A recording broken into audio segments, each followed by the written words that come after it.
નમસ્કાર, હું છું પ્રેમ સુથાર અને આજનો દિવસ ગુજરાત માટે બહુ ખાસ છે. કારણ કે 1મી મે 1960ના દિવસે બોમ્બે સ્ટેટના 2 ભાગ પડે છે અને ગુજરાતી બોલતા લોકોને ગુજરાત મળે છે ને મરાઠી બોલતા લોકોને મહારાષ્ટ્ર મળે છે.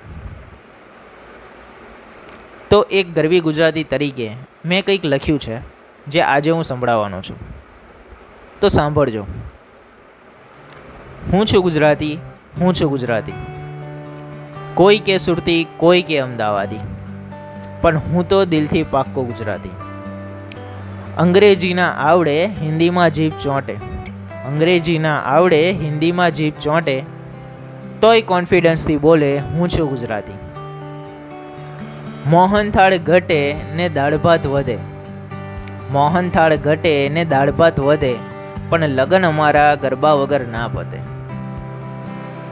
100 ડિગ્રી હોય તાવ તોય ગરબા રમવા આવે, ઊંચી એડીના સેન્ડલ પહેરી રાસ રમી બતાવે. ઊની રોટલીને કારેલાનું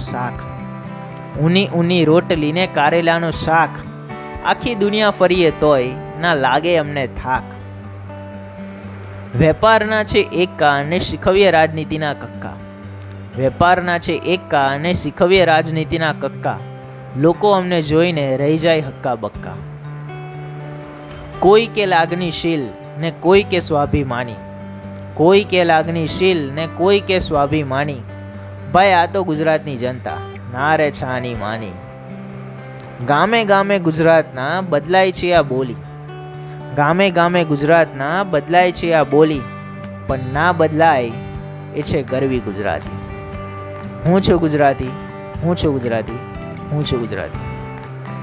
જય ગરવી ગુજરાત. ધન્યવાદ.